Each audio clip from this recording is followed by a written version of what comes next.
नमस्कार, hello and welcome. बहुत बहुत स्वागत है आप सभी का हमारे इस खास कार्यक्रम इफ्फी के रंग सिनेमा के संग में।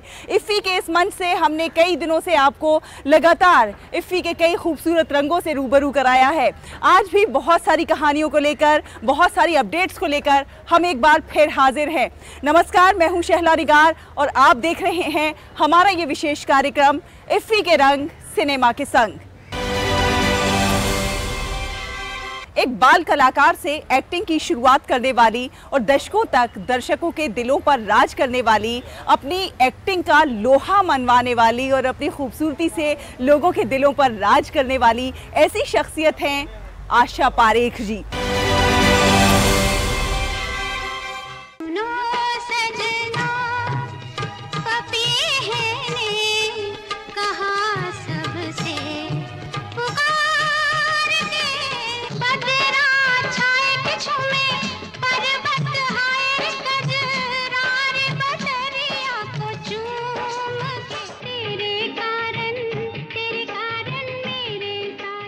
इफ्फी में एक परंपरा है कि हर साल दादा साहब फाल्के पुरस्कार विजेता को यहाँ पर स्पेशल रेट्रोस्पेक्टिव दिया जाता है। तो इस साल दादा साहब फाल्के पुरस्कार विजेता है वन एंड ओनली, बेहद खूबसूरत और बेहद शानदार अभिनेत्री आशा पारेख जी। हमारे साथ वो मौजूद है। तो बहुत बहुत स्वागत है आशा मैम आपका दूरदर्शन में। नमस्ते, सबको नमस्ते। आपने चाइल्ड आर्टिस्ट के तौर पर 10 साल की उम्र से काम करना शुरू कर दिया था। बहुत सारी आपने फिल्में की हैं, एक से बढ़कर एक शानदार फिल्में दी हैं जिन्हें दर्शक देखते हैं और आज भी याद करते हैं। लेकिन आपने इन्हीं 3 फिल्मों को क्यों चुना? कटी पतंग में मुझे फिल्म फेयर अवार्ड मिला था। दो बदन में पहली बार क्रिटिक्स ने कहा कि मैंने कुछ अच्छा काम किया है, मैं I proved myself as an artist. और तीसरी फिल्म तो इसलिए कि वो बहुत ही मज़ेदार फिल्म है और एवरग्रीन फिल्म है, तीसरी मंजिल, तो इसलिए ये चुने। अभी इनकी स्क्रीनिंग भी होगी, अभी आज आप देखने भी जाएंगी। तो अगर आपके दिल के सबसे करीब कहूँ तो इन तीनों में से भी कौन सी आपके दिल के सबसे करीब है? तीनों, क्योंकि मुझे मज़ा आता है देखने के लिए, तो इसलिए मैं बहुत मुश्किल है कहना के लिए कि कौन सी सबसे अच्छी लगती है। मैम, काफ़ी लंबा सफ़र रहा है इफ्फी का और इफ्फी ने इस दौरान बहुत सारी फिल्मों के उतार चढ़ाव देखे हैं, फिल्मों में बहुत सारे दौर देखे हैं। अब ये जो 53वां प्लेटफॉर्म है, 53वां अंक है इफ्फी का, इसको आप कैसे देखते हैं? इफ्फी जब 4-5 साल पहले मैं आई थी तो इतना मतलब शोरगुल, इतना कुछ देखने नहीं मिलता था, लेकिन अब जो है ऐसे लगता है कि रोज़ रोज़ ये बढ़ रहा है और बहुत ज़्यादा खूबसूरत बन रहा है। लोगों को मतलब काफ़ी लोग आते हैं अब देखने के लिए और मुझे लगता है विदिन 1-2 साल में तो हम वर्ल्ड में नंबर 1 हो जाएंगे। मैम, कई सारी ऐसी फिल्में हैं इफ्फी के इस मंच पर, हम देख रहे हैं कि बदलाव की एक ऐसी बयार है कि बहुत सारी ऐसी फिल्मों को यहाँ पर प्रदर्शित किया जाता है जो अगर कॉमर्शियल सिनेमा की बात की जाए तो नहीं बनाते लोग, उतनी कमाई नहीं कर पाती हैं, लेकिन इफ्फी के उस मंच पर उन फिल्मों को सराहना मिलती है, उनके काम को सराहना मिलती है और अंतर्राष्ट्रीय स्तर पर भी सराही जाती हैं। तो उसे आप कैसे देखते हैं? इफ्फी मौका देती है अच्छी पिक्चरों को आने के लिए जो थिएटर्स में नहीं आती है, तो इफ्फी एक मौका देते हैं कि वो वर्ल्ड के लोगों को दिखाएं, उनको ये बाज़ार जो है उसमें पिक्चरें बिकती है, तो ये सब बहुत अच्छा हो रहा है जो भी हो रहा है। इफ्फी को मतलब जो मैंने देखा है उससे कई ज़्यादा बेहतर हो गया है। टेक्निकली हम बहुत आगे बढ़ रहे हैं, अच्छी अच्छी कहानियाँ बन रही है।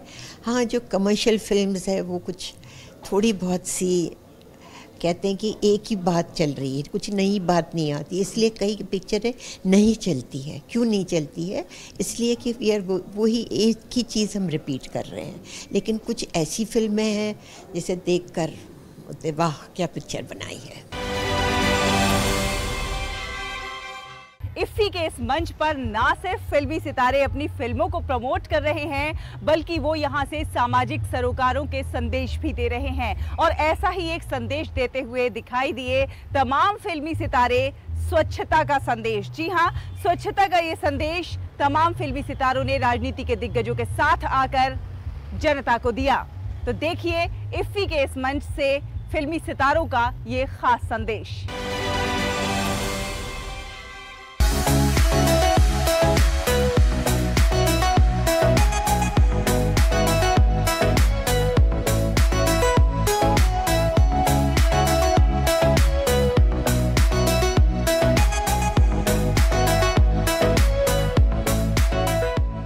हमारे साथ रेमो डिसूजा हैं, जैकी श्रॉफ जी हैं और करण कुंद्रा हैं। इतनी बड़ी बड़ी हस्तियां इफ्फी के इस मंच से सामाजिक सरोकारों के संदेश दे रही हैं। आप तीनों का बहुत बहुत स्वागत है दूरदर्शन में।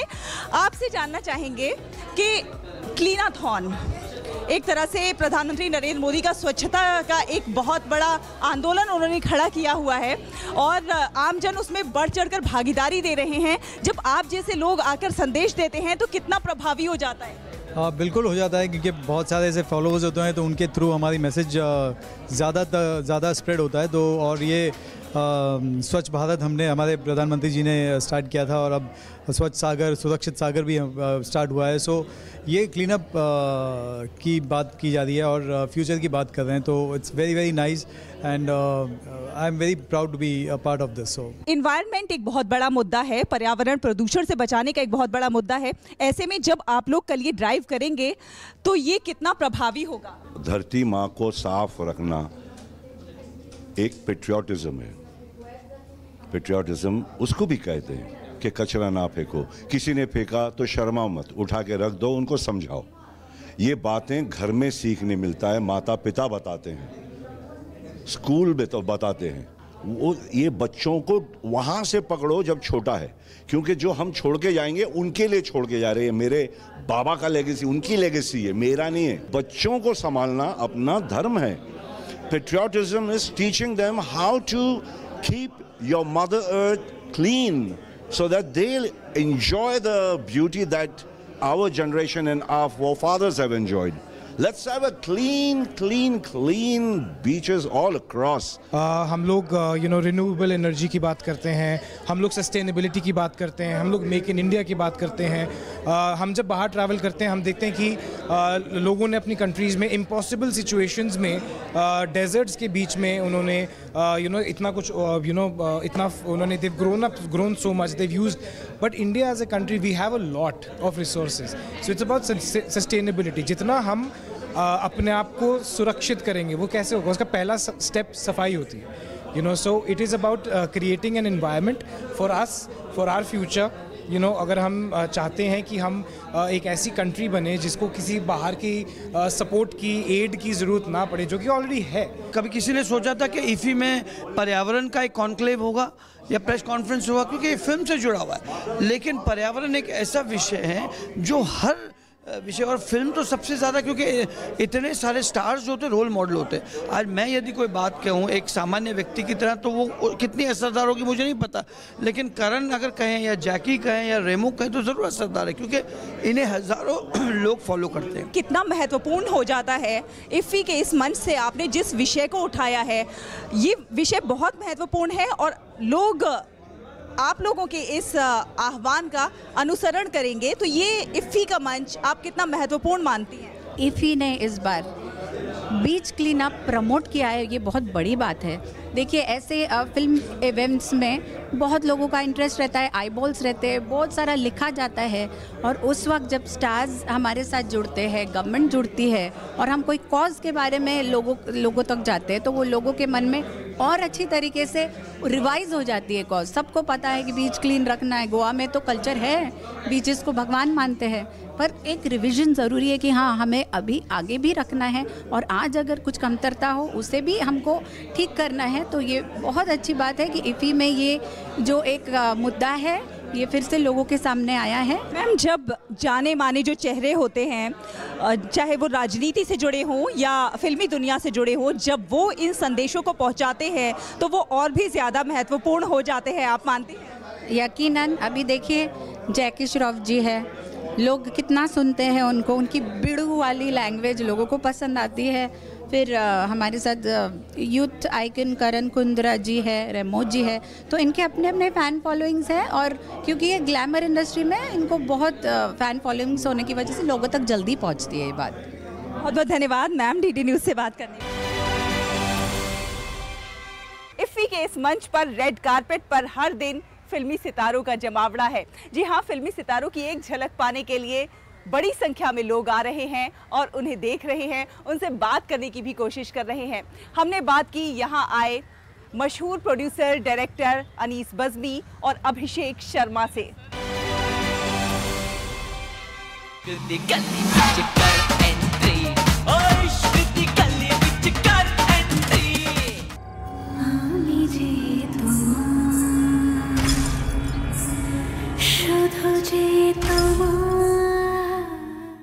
हम हैं अटके दिल भी मारे झटके। हमारे साथ इस समय निर्माता निर्देशक पटकथा लेखक अनीस बज़मी साहब मौजूद हैं और साथ ही साथ मशहूर फिल्म निर्माता अभिषेक शर्मा मौजूद हैं। आप दोनों का ही बहुत बहुत स्वागत है दूरदर्शन में। सर, सबसे पहले आपसे जानना चाहेंगे कि इफ्फी का ये मंच कितना प्रतिष्ठित मंच है और यहाँ आकर आपको कैसा लग रहा है? मुझे तो जब मैं आया हूँ इफ़ी इतना अच्छा लगता है। अब तो ऐसा लगता है जैसे घर में ही आ रहे हैं और हर बार जो है मैं ये चौंकता था देखकर कि यार किस पैमाने पे ये लोग जो है तैयारी कर रहे हैं, कितना ग्रैंड जो है कितना। लेकिन इस बार तो मैं आपको ईमानदार से बताऊं, मैं एकदम चौंक गया हूं और जो जिस लेवल पे इन्होंने किया है और जितना अच्छा अरेंजमेंट किया है वो मतलब तारीफ़ के लायक है। और मुझे लगता है कि रविंद्र जी और उनकी पूरी टीम इफ़ी लेकिन देखिए मुझे तो पसंद लगता है कि इतनी तैयारी करने में शायद पता नहीं कितने वक्त से ये लोग सो ही नहीं होंगे, बट इनके चेहरे पे जो मुस्कुराहट है, जितना मिलना है, ऐसा लग ही नहीं रहा है कि कोई परेशान है। और हर जगह जिस लेवल पे इन्होंने किया है मुझे लगता है ये बहुत ज़बरदस्त है और इससे अच्छा कोई प्लेटफॉर्म दूसरा हो नहीं सकता। बिल्कुल, जब इन कन्वर्सेशन या इस तरह के जो मास्टर क्लासेस होती हैं ये कितनी महत्वपूर्ण होती हैं और इससे जो यंगस्टर जो इस प्लेटफॉर्म पर आता है उसे क्या कुछ हासिल होता है? सिर्फ यंगस्टर्स को ही नहीं, हमको भी बहुत कुछ हासिल होता है। जैसे अनीस भाई से मिलने का मौका मिला, हम पहले भी एक पैनल में थे, लेकिन इफ़ी अपने आप में एक ऐसा मंच है जहाँ की आप आपस में बात करते हुए एक मंथन के ज़रिए काफ़ी कुछ चीज़ें सीख सकते हैं। एंड अगेन मैं भी बहुत शुक्रगुजार हूँ रविंद्र जी और उनकी पूरी टीम का और इफ़ी का कि हमको ये मौका मिला। एक तरह से ये सेलिब्रेशन है सिनेमा का। अपने राम सेतु हो या फिर तेरे बिन लादेन, कई बड़ी और शानदार फिल्में दर्शकों को दी हैं और तेरे बिन लादेन तो मैंने देखी, जब देखती हूँ तो बस बता नहीं सकती, शब्द नहीं है मेरे पास, कम पड़ जाते हैं। ऐसी सराहना जब आपको मिलती है तो फिर कैसा लगता है? नहीं, हम तो फिल्में बनाते ही इसीलिए हैं कि लोग देखें और उनको अच्छी लगे फिल्में। और जैसा कि मैंने बोला, इफ़ी में भी यही आइडिया है कि हम आएँ, हमको एक रिफ्लेक्शन मिलता है, क्योंकि लोग सिर्फ हमारी बातें नहीं सुनते, वो हमसे बातें करते भी हैं हमारे काम के बारे में। जैसे भी आप बता रही हैं, हम ढेरों फिल्में बनाई हैं अनीस भाई ने, मैंने भी कुछ फिल्में बनाई हैं, तो लोग उसके बारे में बहुत खुल के एक पीपल टू पीपल, एक पर्सन टू पर्सन कॉन्टैक्ट होता है। नहीं तो क्या होता है, हम लोग फिल्में बनाते हैं और अपने एक दायरे में होते हैं, सिर्फ कमेंट्स पढ़ रहे होते हैं यूट्यूब वगैरह पे, लेकिन यहाँ आप लोगों से आपका तारुफ होता है, लोग आपको बताते हैं डायरेक्टली चीज़ें, तो वो एक बहुत अच्छी फीलिंग होती है। और दोनों लिहाज से, मतलब कभी कभी कुछ लोग अगर कहीं कुछ खामियां भी रह गई हमारे काम में और बताते हैं, तो वो भी हमारे लिए सीखने का पहलू होता है। सर, आपकी फ़िल्मों की बात की जाए तो नो एंट्री से लेकर भूल भुलैया 2 तक आपने इतनी सारी फिल्में दी हैं। अगर हम कहीं ना कहीं देखें, हर फिल्म में कहीं ना कहीं कॉमेडी का तड़का होता है, तो क्या ये आपकी यूएसपी है? नहीं, यूएसपी नहीं, लेकिन हाँ मैं इतना ज़रूर कहूँगा कि मेरा पर्सनल ये मानना है कि आज दुनिया में जो है वो अगर किसी चीज़ की ज़रूरत है तो वो प्यार की ज़रूरत है, हंसने की ज़रूरत है, नफ़रतों की जगह नहीं होनी चाहिए। इसलिए कि आज के दौर में मैं ये देखता हूँ कि लोग जो है अपने काम में, अपनी मुसीबतों में, अपनी परेशानियों में, अपनी दिक्कतों में इतने उलझे हुए हैं कि अक्सर मैं सोचता हूँ लोगों को देख कर कि यार शायद कहीं हंसना भूल तो नहीं गए हैं। और मुझे लगता है ये अगर आप किसी को 2-2.5 घंटा अपनी फ़िक्रों से दूर ले जाकर अगर हंसा सकते हैं तो मुझे लगता है ये बहुत बड़ा काम है। एक तरह से मुझे लगता है कि ये पुण्य का काम है, क्योंकि लोगों को अगर हंसाते हैं। और उसके अलावा मुझे पर्सनली ये लगता है कि जो इस तरह की कॉमेडी फिल्में होती है उनकी एक शेल्फ लाइफ बहुत होती है, इसलिए कि हंसना इंसान बार बार चाहता है, रोना बार बार नहीं चाहता, और डरना भी बहुत बार बार नहीं चाहता। वो देख लेता है, उसे कहीं ना कहीं सस्पेंस ये वो पता लग जाता है। बट अगर एक जोक आपको पता है तो भी आप जब देख रहे हैं दोबारा तो आप बाजू वाले को बोलते देखो अब ये होगा, अब ये होगा। एंड मुझे लगता है कॉमेडी लिखना बहुत मुश्किल काम है और बहुत ही टफेस्ट, जो आज भी मैंने करीबन 50-55 फिल्में लिखी हैं, 55 फिल्म्स, और 20-22-18 फिल्में बनाई हैं। आज भी अगर मुझे जब फिल्म लिखना होता है तो मुझे जो सबसे मुश्किल काम जो लगता है वो लगता है फिल्म लिखना, क्योंकि एक बहुत आइसोलेशन का काम होता है। आप अकेले बैठे हैं और जो वो एक कोरा पेपर होता है, पेज, वो किसी मंजुलिका से कम नहीं होता। वो बहुत डराता है, वो बहुत डराता है। मैं सिर्फ आत्माओं से बात नहीं करता, आत्माएं मेरे अंदर आ भी जाती। ये तो हमारे से भी ज्यादा हरामी है। घंटा अंतर्यामी है, ये हमसे भी बड़ा हरामी है।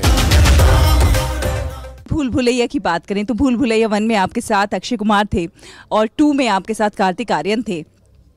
तो कितना मुश्किल होता है सीक्वल बनाना, और सीक्वल एक डिफरेंट स्टार के साथ? पहली फिल्म जो है हमारे एक सीनियर डायरेक्टर हैं मिस्टर प्रियदर्शन जी, उन्होंने बनाई थी और बहुत ही खूबसूरत फिल्म बनाई थी। अक्षय जी थे, अक्षय जी हमारे सबके बड़े चहीते एक्टर हैं, बिकॉज एक वो एक्टर ऐसे हैं जो गुड लुकिंग एक्टर हैं, कॉमेडी भी करते हैं, इमोशन भी करते हैं, वो फाइट भी करते हैं, उनसे जो चाहें आप करवा लें। उन्होंने बड़ा प्यारा काम किया था उस फिल्म में। और हमारी जो विद्या बालन थी, she has done a fantastic job. तो जब ये जिम्मेदारी मुझे दी गई तो initially I was very scared कि यार इतनी अच्छी फिल्म बनी है, अब मैं और आगे क्या बना पाऊंगा। तो मैंने कुछ 2-4 जो डिसीज़न हैं बहुत ही इनिशियली लेवल पे लिए थे कि मैं सस्पेंस थ्रिलर नहीं बनाऊंगा, क्योंकि पहली फिल्म जो है सस्पेंस थ्रिलर थी तो मुझे उसके ऊपर जाने में बहुत तकलीफ़ होती। तो मैंने इसे गोस्ट स्टोरी बनाई और फिल्म जो है लोगों को बहुत पसंद आई। मुझे पर्सनली एक खुशी इस बात की है कि मैंने एक थॉट सोचा था फिल्म बनाने के वक्त कि ये फिल्म एक ऐसी हॉरर फिल्म बनाना चाहता हूँ जो फैमिली के साथ देखें लोग और बच्चे बहुत एंजॉय करें। तो क्या भूल भुलैया 3 देखने का बिल्कुल हम इंतजार करें? ये प्लान चल रहा है and everybody is very excited to start that film. And हमने अभी उस पे स्क्रिप्ट पे काम भी करना शुरू कर दिया है। अभिषेक जी, आपके अगर फ्यूचर प्रोजेक्ट्स के बारे में हम बात करें तो अब हमें दर्शकों को कौन सी फिल्म देखने को मिल सकती है? अभी इट्स टू सून ये बताना, लेकिन महावीर जी के साथ एक प्रोजेक्ट पे मैं काम कर रहा हूँ। एक इनिशिएटिव भी है न्यू कमर्स, जिसमें अनीस भाई भी शामिल है, मैं भी पैनल में। तो हम उस पर भी सोच रहे हैं, उस पर भी गौर करें कैसे नए लोगों को मौका दिया जाए, नए अभिनेताओं को, नए लेखकों को, नए निर्देशकों को भी मौका दिया जाए। तो ये सारी चीज़ों में भी हम हैं और आई थिंक ये इफ़ी का मंच, जैसा कि अभी हमने बोला, ये सारे इनिशिएटिव्स के लिए भी एक बहुत बढ़िया मंच है। बहुत बढ़िया मंच है। अगर हम सिनेमा की बात करें तो बदलता दौर है, बदलता सिनेमा है, और ऐसे में आप लोगों के सामने भी बहुत सारे चैलेंजेस हैं, क्योंकि OTT प्लेटफॉर्म आ गया है, बड़े पर्दे पर लोग देखने के लिए बहुत कम जा रहे हैं। तो ऐसे में आप लोग क्या कर रहे हैं दर्शकों को अपनी तरफ खींचने के लिए? ये जैसा कि मैं बार बार बोल रहा हूँ, ये समय मंथन का है, क्योंकि सिर्फ OTT प्लेटफॉर्म्स ही नहीं, आई थिंक ओवरऑल ऑडियंस क्या देखना चाहती है इस पर अभी पोस्ट कोविड जिसे हम बोलते हैं उसमें एक तरह से विचार करने की आवश्यकता है, क्योंकि काफ़ी सरप्राइजेज हमारे सामने आ रहे हैं। इस वजह से हम देख रहे हैं कुछ फिल्में जिनसे उम्मीद नहीं हमें थी वो बहुत अच्छा कमाल बॉक्स ऑफिस कर रही हैं, और कुछ फिल्में जिनसे हमें काफ़ी उम्मीद थी वो बात नहीं आ रही है। तो इस समय ये जो चेंजिंग डायनामिक्स हैं और ऑडियंस क्या देखना चाहती है, उनका टेस्ट क्या है, इस पे सबसे ज़्यादा मंथन करने की आवश्यकता है। और इसीलिए ये जो समूह है, ये जो मंच है इफ़ी का, वो इस लिहाज से भी बहुत बहुत ज़्यादा इम्पॉर्टेंट है और अभी हम उसी दौर में हैं। आई थिंक ये एक बहुत निर्णायक दौर है फिल्म इंडस्ट्री के लिए। मुझे लगता है पर्सनली कि ऑडियंस जो है वो बहुत मैच्योर्ड हो गई है, और आज से 10, 15, 20, 25 साल पहले जब मैं फिल्में लिखता था तो एक जो इनोसेंस था पब्लिक का और ऑडियंस का, अब वो इतनी इनोसेंट नहीं रही है, बिकॉज उन्होंने वर्ल्ड सिनेमा देखा है। बहुत बहुत धन्यवाद आप दोनों का दूरदर्शन से बात करने के लिए। जरा सोचिए, अगर आप 2 दिन भी ना नहाएं तो क्या होता है। जी हाँ, शरीर में खुजली होना शुरू हो जाती है। लेकिन उनका क्या, जो महीनों महीनों नहीं नहा सकते। इसके पीछे भी कारण है, वो चाहते हैं किसी की गंदी नज़र से बचना। जी हाँ, ऐसे ही एक विषय को उजागर करती है फिल्म रेखा, जो स्ट्रीट पर रहने वाली उन लड़कियों के दर्द को बयान करती है। रेखा फिल्म की स्टार कास्ट जब इफ्फी के मंच पर आई तो हमने उनसे खास बातचीत की।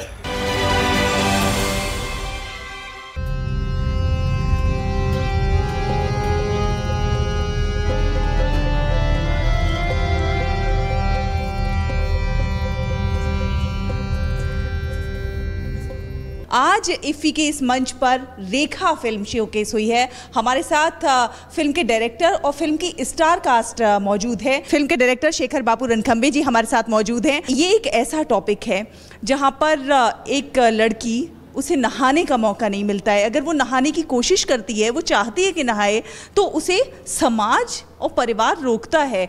तो ये कितना बड़ा इशू है समाज में, और आपने ऐसे इशू को उठाया है। फिल्म में बहुत सारे लेयर्स है, जिसमें एक स्वच्छ भारत अभियान का भी एक लेयर है, और एक है कि औरतों को देखने का नज़रिया साफ़ होना चाहिए, क्लीन होना चाहिए, वो भी है। रास्ते पे रहने वाली जो औरतें हैं उनको हमेशा हम लोग देखते हैं कि नहाए नहीं है, गंदे है, हम लोग इग्नोर करते हैं। तो उनका एक रीज़न है, मतलब रीज़न उनको कुछ मिला नहीं है ना, न घर है, न कहाँ ये करेंगे। उसके अलावा भी उनका मिसयूज़ भी बहुत ज़्यादा होता है। तो वो रोकने के लिए ये अनक्लीन रहती है, ताकि लोग देखें तो इग्नोर करें, बॉडी से स्मेल आए ताकि ये ना हो।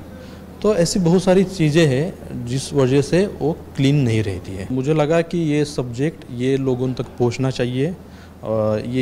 ये सारी जो क्लीननेस जो है वो शहर के बारे में भी बोलती है।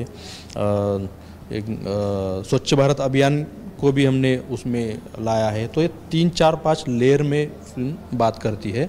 माया, आपने रेखा का किरदार निभाया है। इस फिल्म को जब आपने शूट किया तो कितना आपको कठिनाई हुई, और क्या आप कहीं ना कहीं भावुक भी हो गई, इमोशनल? नहीं, मुझे बहुत अच्छा लगा वहाँ पे काम करने के लिए, एकदम बहुत अच्छा। उसको मराठी में भी थोड़ा सा बोलने के लिए इशू है, तो और डायलॉग जो है उसको याद नहीं रहते थे। तो ये घर जाके, जो हम लोगों का प्रैक्टिस होता था, तो घर जाके भी ये उस पर बोलती थी बाय हार्ट करने के लिए। तो खेत में जाके, घर में अकेले, ऐसे ही जैसे पागल कैसे बात करते अकेले, उस टाइम में दोनों ने वो डायलॉग याद किए हैं। तो जब आप ऐसे घर पे रिहर्सल करते थे, कहीं लोग ये तो नहीं कहते थे अरे ये लड़की तो पागल हो गई है? हम घर पे कभी सब घर में से बाहर गए तो तभी बोलत बसायचो, आणि परत घरातले आले की मग परत झाडाखाली जाऊन बसणार, मग तिथं बोलणार। मग आमची मम्मी पप्पा ते सगळे म्हणायचे हे येडे झाले म्हणून। सर, क्या आप मतलब किस चीज़ ने आपको प्रेरित किया कि आपने इस टॉपिक को उठाया? औरतें हैं जो रोड पे दिखती है बच्चों को लेके, इनका क्या होता होगा? जैसे माहवारी होता है हर महीने, तो 3-4 दिन वो क्लीन होता होगा क्या बॉडी उनका, तो उनको कितना तकलीफ होता होगा। तो जो फंगल इन्फेक्शन के बारे में भी बात करती है फिल्म। तो मुझे ये बहुत दुख हुआ कि यार हम लोग ऐसे है कि ऐसे भी लोग हैं कि इतना, मतलब नहाना कितनी छोटी चीज़ है, ये अगर लोग हम उनको नहीं दे पा रहे तो कितना बुरा है। तो ये बहुत हर्ट किया मेरे को, और फिर हम लोगों ने ये फिल्म बनाई है।